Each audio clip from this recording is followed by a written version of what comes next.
We are inundated with news stories about unsolved mysteries every day, many of which are never solved. But there are thousands of strange cases that many people are unaware of, since they didn't receive as much, if any, news coverage, and there's no telling if they ever will be solved. Number 10.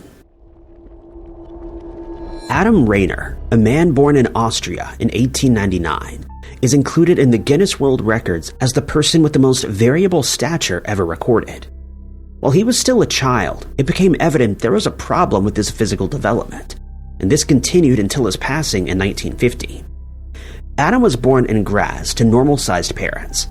As a toddler, he seemed like any other child his age, but from the age of about 5, his physiology changed, and he became very skinny and weak, and the other children his age were soon much taller than he was.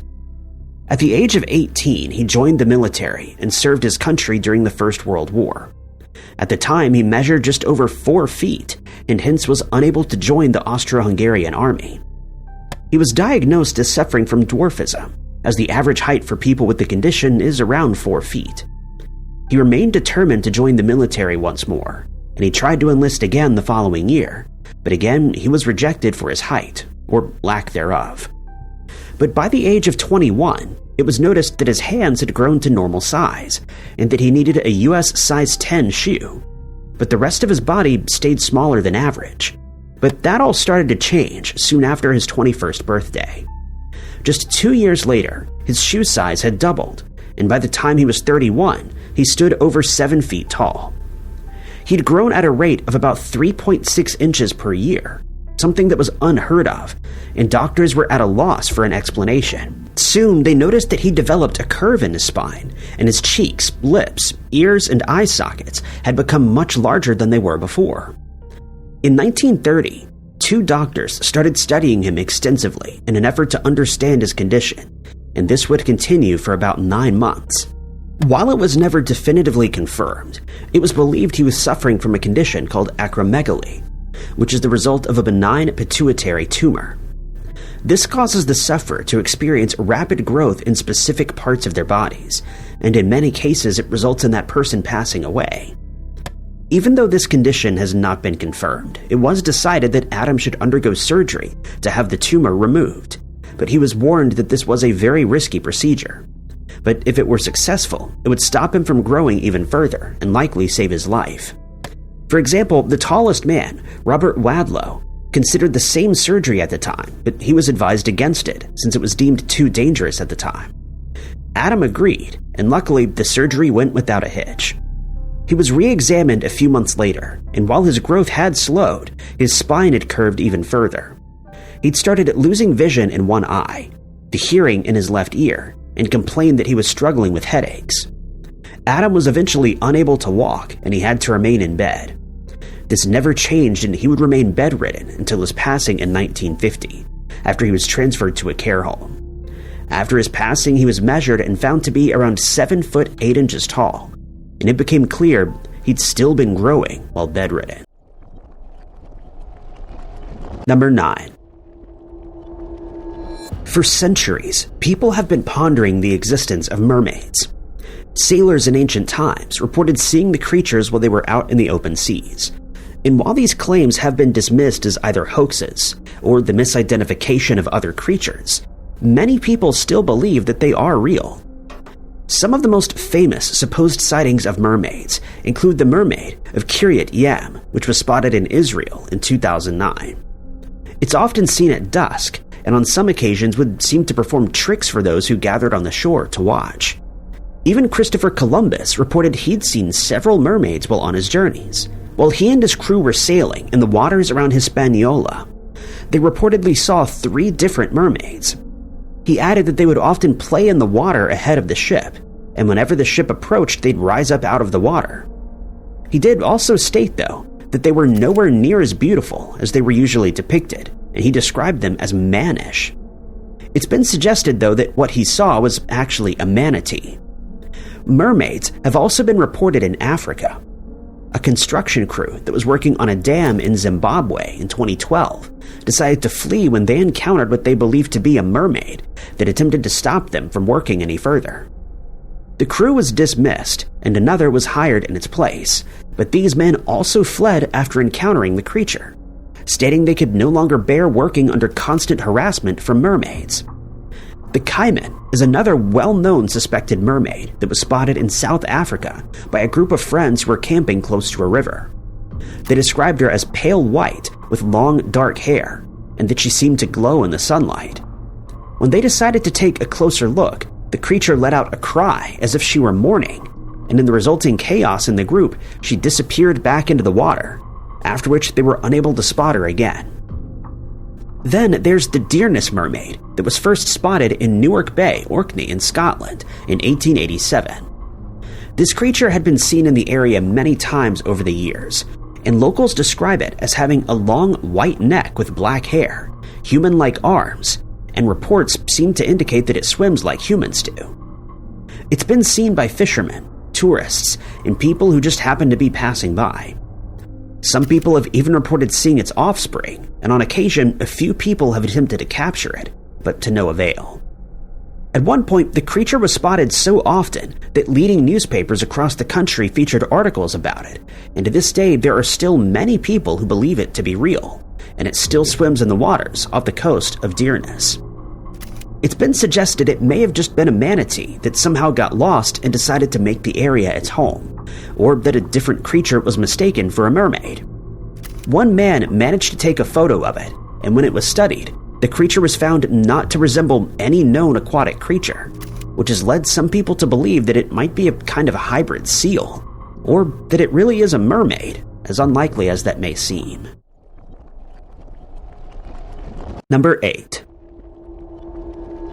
On the 17th of October, 2006, Sacramento County Sheriff's Deputy Jeffrey Mitchell was driving his patrol car near the intersection of Dillard and Mice Roads when he spotted a white van that had no license plates.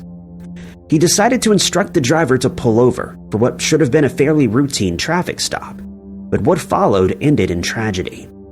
It was around 3:30 a.m., and before pulling the van over, he radioed his dispatch, stating that he could only see one person inside the vehicle. He couldn't spot anything untoward and so stated that everything about the van seemed in order, other than the missing plates. About 7 minutes later, the dispatcher heard a clicking sound coming from Mitchell's radio, and they tried to contact him but got no response. Worried that something may have happened during the stop, they dialed his cell phone, but again got no answer. The dispatcher notified all available deputies that they should proceed to the area with their sirens and lights on, and to be prepared in case something nefarious was going on. 10 minutes after Mitchell had radioed in, the first deputy arrived. He was shocked to find Mitchell lying in the road behind his patrol car. The person that he'd pulled over had somehow managed to take control of his firearm and then used it to attack him before fleeing. Understandably, the area was soon flooded with police officers. It was assumed that Mitchell either recognized the driver as a wanted criminal, or that he saw something in the van that caused a fight to break out between him and the driver before he was attacked. Mitchell was rushed to a nearby hospital, but unfortunately did not survive. The priority was to find the van in question, since it would undoubtedly hold clues as to what happened. And 12 hours later, it was spotted floating in the Cosumnes River. It was hauled out of the water, and inside, the bodies of 43-year-old Alan Schubert and 28-year-old Nicole Ann Welch were discovered. It's believed that Mitchell was in the process of handcuffing the suspect when the altercation broke out, and that the driver was then able to take control of his firearm. Autopsies revealed that Schubert and Welch had passed away from carbon monoxide poisoning, and it was calculated that it would have taken the driver 27 minutes to reach the river in the van. At first, it was believed that either Schubert or Welch had ended Mitchell's life, but neither showed signs of being in any sort of physical fight. It became clear that the driver was in the process of disposing of the bodies when they were pulled over, and after spotting the bodies, Mitchell had attempted to make an arrest, which cost him his life. It would then be discovered that on the day that their lives were ended, Schubert and Welch were headed to Jacksonville in Schubert's van to visit a friend. Schubert had made plans to be back later that day but never returned, according to his girlfriend. No suspects were ever identified, and eventually the case went cold. In the years that passed, a few people have been named as persons of interest, but they've all been cleared of suspicion. The case is still under investigation, and the Sacramento County Sheriff's Office has asked anyone with information to contact them at 916-874-8477. Number 7. The case of the disappearance of 41-year-old Elaine Johnson, which took place in November of 1990, is one that still perplexes investigators today, since it contains some very strange details that have yet to be explained. At the time, Elaine was a divorced mother, and she was living alone in Parma, Ohio, specifically at the Kimberly Park apartment complex. She was employed at the Tri-C Unified Technology Center and was known to be an artistic woman who liked to keep her life and home organized. She was normally a fun-loving person, but at the time she'd sunk into a depression, which caused her to become dependent on alcohol. She had, however, met a man named Brian Sachs, and the two started dating, but not much is known about him. Elaine's daughter, Jody, later stated she last saw her mother on Thanksgiving Day of that year, and unfortunately they'd gotten into an argument over Elaine's drinking problem. Jody left, but spoke to her mother on the phone later that night, and during the call, Elaine seemed to be rambling incoherently. But she did state that she and Brian were planning on getting married in February of the next year, and added that she was delaying his meeting Jody since she believed her daughter wouldn't like him, though she didn't state why this would be the case. On the 29th of November, Elaine was known to have stopped in at her workplace to collect her paycheck. Alarmingly, while there, she told one of her colleagues that if he didn't hear from her in the coming days, it'd be because she was no longer alive. Again, she didn't elaborate. When her coworkers hadn't heard from Elaine by the 3rd of December, they contacted Jody, who immediately rushed over to her mother's house to check on her. There, they found her car still in the parking lot, but inside her apartment, there was a lot of cause for concern. The lights were left on despite it being the middle of the day. Her glasses were left on a kitchen counter. Her possessions, including her purse, ID, credit cards, and coat, were all still in the apartment, but Elaine was nowhere to be found. Her storage locker had been opened, and her apartment keys were missing. In the building's laundry room, it became apparent that Elaine was in the middle of doing a load of washing when she was interrupted, since her clothes were found in the washer and dryer. When the police arrived, they decided that Elaine had simply decided to leave of her own accord, despite the fact they wouldn't go into her apartment until 2 weeks later. Footage found from the complex showed Elaine in the elevator 3 days prior to her disappearance, and none was ever found of her leaving. A few strange notes that had been written by Elaine were also found, but their meaning remains unclear. They mention Brian, her drinking habit, and a few incoherent sentences like, "My want, Brian, but I love my thinking. Sorry, open door the light too fast." Brian's behavior in the days that followed was described as strange. He seemed unconcerned about her being missing. He stated he'd spoken to her earlier that week and that he hadn't seen her for a few days, but later told investigators that he saw her at her apartment on the 30th of November at around 8:30 p.m. He then stated he'd actually stayed over at her apartment that night, and before leaving the following morning found a note addressed to her on the building's intercom system. He handed it to her in the laundry room and then left. He then claimed to have called the police after he couldn't get a hold of her, but there are no records of such a call being made. He agreed to take a polygraph test and passed, and to this day, Elaine remains missing, and her fate is unknown. Number 6. Surrey, in England, is not the type of area where you would expect to fear for your life because of a big cat attack. But since the mid-1950s, people living in Surrey have reported seeing a panther-like cat roaming around different parts of the county. The cat, known as the Suri Puma, was once seen in 1955 when a woman was walking in the village of Abingerhammer. To her surprise, she stumbled across a deceased calf in a field, and just a short distance away she saw the culprit, a large black cat that she later described as similar to a puma. But accounts of the creature vary, leading many people to believe that more than one large cat is living in the area. In 1770, in one of the first reports, a farmer reported that when he was still young, he was standing near a hollow elm tree in Waverley Abbey when he saw a gray cat about the size of a mid-sized spaniel walking around. He once told the press that he had once seen a large wild gray cat while he was spending time in New Brunswick, and that the cat he saw that day was uncannily similar. Not many more sightings had occurred until the 1930s, when people started reporting seeing cats that looked like lynxes, panthers, and lions' cubs. By the 1960s, the police were receiving as many as 2 reports per day, and in 1966 alone, more than 360 people believed they'd encountered a big cat that did not belong in the area. But one of the most prominent sightings occurred in 1964, when a man was out in Munstead Heath. He came across a patch of blackberries and was in the process of picking a few near a water tower when he spotted an unusual animal. He described it as being about 5 feet long, standing 3 feet high, and with a long tail and a face like that of a cat. Frightened by what he saw, he quickly left, but after reporting what he saw, several people traveled to the area to investigate.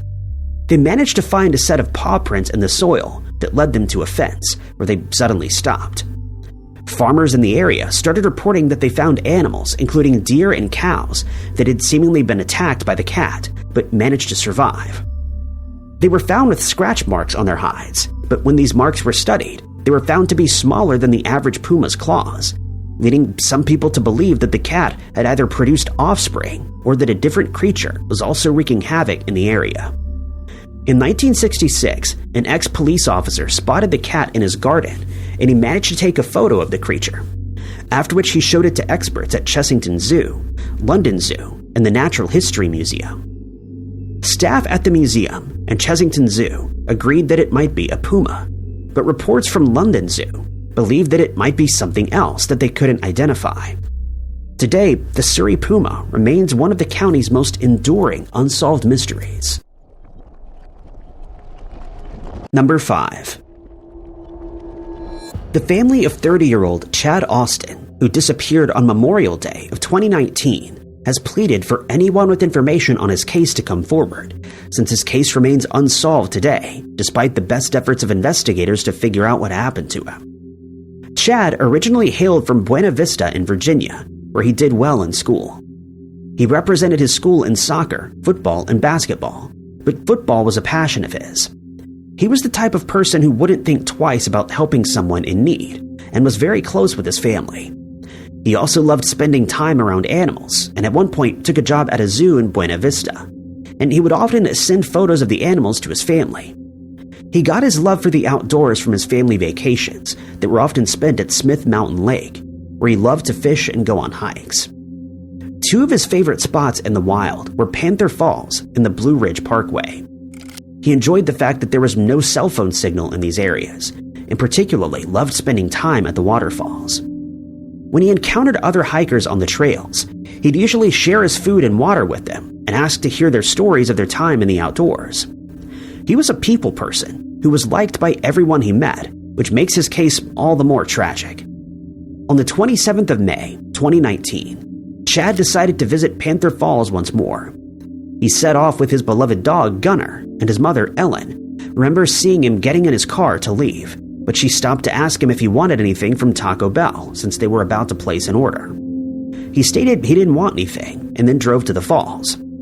He stayed out later than usual that day, but his family wasn't concerned at first, since they knew he might have decided to stay a while longer. The next morning, everyone in the family had gone to work when the police tried to get a hold of them. They managed to contact Chad's parents later that afternoon, and they were informed that someone had come across Chad's car at Panther Falls. This didn't send any alarm bells ringing, but when they were told that they'd found Gunner, Chad's dog, unattended, they started to become concerned. Gunner was all right, but he was found locked inside the car, which was very unusual. His family started phoning all Chad's friends to ask if they'd seen him, but no one had. When he still hadn't come home by the 29th of May, he was reported as missing. A search was conducted the following day after a torrential downpour, but nothing was found.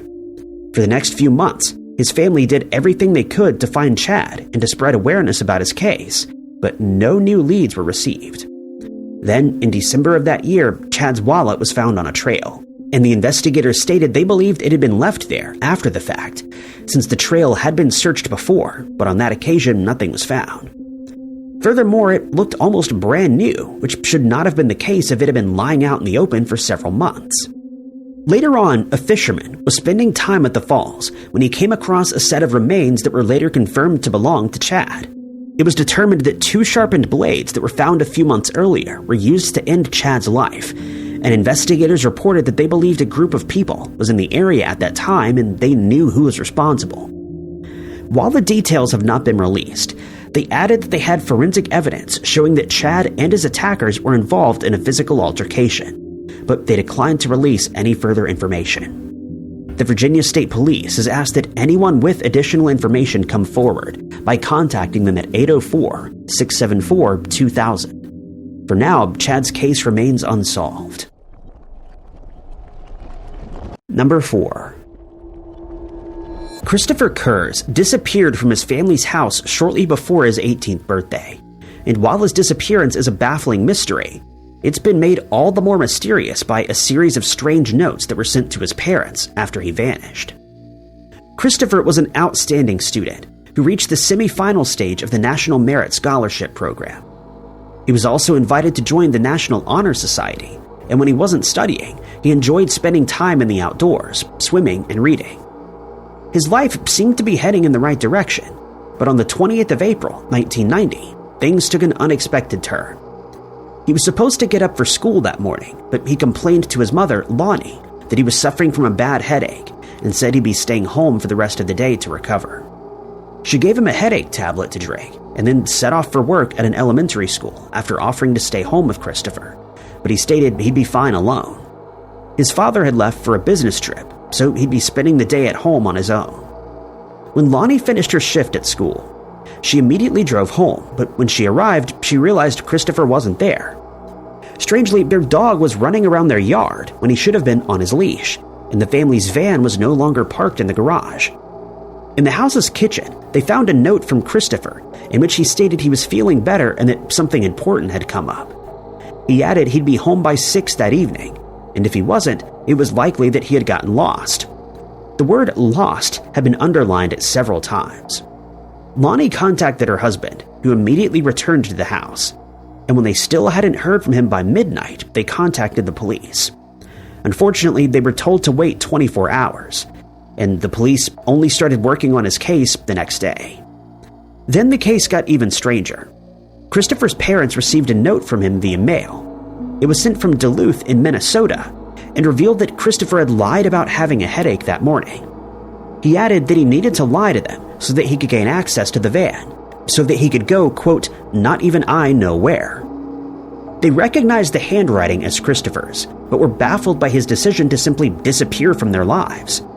Investigators determined he'd withdrawn $200 from his bank account that day, and that he had taken one of his father's firearms with him, but he left the ammunition behind.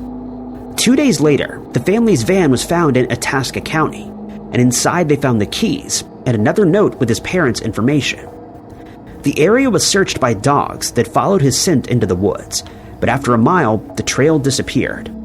Not long after that, a man contacted the police to report that he'd picked up a hitchhiker fitting Christopher's description and that he'd dropped him off in Duluth. Then his family and their neighbors started receiving calls from an unknown person, but all they could hear were the sounds of a party going on in the background, and it was never confirmed who they were from, though his parents feel certain that it was Christopher who was calling, but chose to remain silent for reasons unknown. Then, in 2004, investigators received a letter that was posted in Seattle, in which they were told to stop searching for Christopher. It also stated he was now a guardian angel who would come home when he chose to. The author of the note was never identified, and to this day, Christopher's whereabouts remain a mystery. Number 3. Thomas R. Clancy, known to his friends and family as Dick, had a difficult childhood. He grew up in a poor family that lived in New York during the Depression era. As an adult, he chose to join the military and would become a B-17 pilot who completed more than 40 bombing missions and who walked away from 2 plane crashes. Upon his return home, he met and married Jane Carson, and they remained married for 3 decades while raising 12 children. He became a salesman while serving in the Air Force Reserve. In 1966, he and his family relocated to Texas, where he bought and successfully ran the salvage center of Dallas. He eventually sold the business to his sons, after which he purchased an insurance agency. In 1981, he got remarried to Jonathan Dunson. He was known as a kind soul who would often donate to children's charities and would often pay for the vehicles behind him at toll booths. By November of 1983, one of his daughters had become critically ill and was taken to a hospital in Dallas. Dick had visited her in the hospital, but he never returned home, and when his wife hadn't seen him by the 12th of November, she started to worry. A few days later, one of his sons spotted his car in the Anatole Hotel parking lot in Dallas, but Dick was nowhere to be seen. He decided to check the car and found nothing of use inside, but when he opened the trunk, his worst fears were confirmed. The trunk had been lined with newspaper, and on top of that was Dick. He was deceased, and his hands had been carefully crossed on his chest. He was dressed in just his boxer shorts and socks, and his watch, ring, and bracelet were missing. The police were called, and it was determined he'd been attacked with a firearm. In the days that followed, it came to light that several of the family members had started accusing each other of ending Dick's life, and the police immediately suspected that either Jonathan or his son, Tommy, was responsible for the attack. Clay was found on the car's tires, indicating that Dick may have been attacked elsewhere, and that he was placed in the trunk before the car was driven to the parking lot where it was found. Samples of the clay were taken, but it's unclear whether they were ever sent for testing. A $10,000 reward was offered by the family to anyone who could provide information on what happened to Dick that day, but to no avail. Investigators have since stated that certain details in Dick's case have been marked as classified, and that they continue to search for new leads, but to date, no suspects have been named, and the case remains unsolved. Number 2. Technology can be the source of a lot of frustration when it doesn't work the way we expect it to. But an incident that involved an author named Ken Webster was far stranger than most computer issues that most of us have experienced in our lives. It all started in 1986 when Ken, his girlfriend Debbie, and one of his friends Nick were in the process of renovating a cottage in Dottleston, England, which dated back to the 18th century. They'd already experienced some strange events in the cottage, such as 6-toed footprints that trailed up a wall, but they were certain that they were being pranked by someone. Ken simply painted over the prints and thought nothing more about it, until the next day when they had inexplicably returned. In the days that followed, the group started experiencing strange, ice-cold breezes in the cottage, and they became aware of a strange, unseen presence that seemed to follow them around. At one point, they found several cat food tins that had been neatly stacked into a pyramid, but this would be followed by a more puzzling event. Ken had been using an old computer that he'd borrowed from a school where he'd been teaching, and one day he started receiving messages that he found haunting. At first, the sender wanted to know who Ken and Debbie were, since he claimed they were living in his house without his permission. He accused them of stealing his home, and added that he could see everything that they were doing. These messages were usually written in an old style of English, and mentioned that many of the words spoken by Ken and his friends were unfamiliar to the sender. They also stated they didn't understand how the lights that they were using worked, but imagined that it must be some kind of magic from the devil. The author revealed that he was called L.W., but later stated his name was Thomas Harden, or Howarden. When the couple researched the name, they discovered that Thomas used to be a vicar back in the 1550s. He later added that he suspected Ken and Debbie were from the future, and it became clear that he was watching them, as he often made reference to items that were being brought into the house, such as photos of a Jaguar car, which he referred to as a horseless cart. When Ken revealed he was living in the year 1985, Thomas became confused and stated he thought he was from the year 2109, since his friend who'd brought the lights was living in that year. Ken and Debbie eventually decided to invite a paranormal investigation team to the cottage to see what they could find. The Society for Psychical Research responded and conducted 3 separate investigations, but found nothing unusual. Thomas would eventually disappear after complaining he was forced to leave his land, but he added that he would leave a gift in the form of a book for the couple in the future. Ken eventually recalled these events in a book called Vertical Plane, and the case has become known as the Dottleston Letters. The book, which was promised, has never been found, but that isn't to say that it won't appear one day in the future.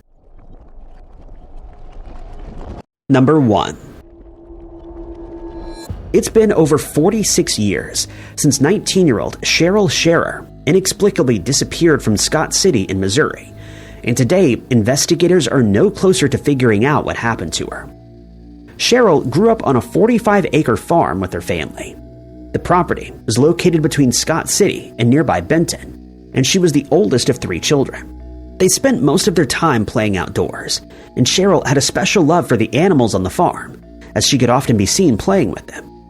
She would design and sew her own clothes, and before graduating from high school in 1977, she was elected as prom queen. Immediately after her graduation, she started working at a gas station in Scott City called the Rhodes Pump Your Own. The gas station was just a few miles from the family's home, and it didn't contain a convenience store like modern gas stations. You could only buy gas and cigarettes, and so only one person was required to be at work at a time. Cheryl would usually work from 2 p.m. to 10 p.m., and when she completed her shift, she would take the day's takings with her, a fact that greatly concerned her parents. Hence, they were delighted when she switched to the 6 a.m. to 2 p.m. shift. But on the 17th of April, 1979, the family's lives were irrevocably changed. Cheryl left for work early that morning while her siblings went to school. Her father had left for work and her mother was at home, but Cheryl never returned. Volunteers from the area started searching for her, but could find no clues to her whereabouts. Missing person flyers were placed in envelopes and spread around the area in hopes that someone had seen her, but no one came forward with information. Since there was no internet or cell phones back then, the family would place the flyers in envelopes and post them to certain addresses. But for decades, nothing more was ever found. Cheryl's case was immediately classified as a kidnapping, and it's believed that she was taken during a very specific 10-minute window. At 11:30 a.m. that morning, she'd called the house out of boredom and asked her mother what they'd be having for dinner that night. She also stated that she was looking forward to doing some sewing when she got home, and according to her mother, the call was as normal as any other. The call lasted about 10 minutes, and Cheryl was seen at the gas station by another employee minutes later. But when they returned, she was no longer there. This means that she was abducted between 11:40 and 11:50 that morning. The other employee was only scheduled to start work at 2 p.m., but decided to stop in for a short visit while he was out doing a few chores. She called the police to report her as missing, and when they arrived, they found Cheryl's checkbook, ring, and purse in the booth. Her car was still parked outside with the keys inside. Cash had been taken out of a money bag, but the register was still full. Several people were named as suspects, but they were all cleared of suspicion, and Cheryl's fate is a mystery that may never be solved. Thank you guys so much for watching. If you liked this video, be sure to hit that like button. Also, don't forget to subscribe and click that notification bell to keep up to date with all of our future uploads. But my name is Ty Knott, and I'll catch you guys in the next video.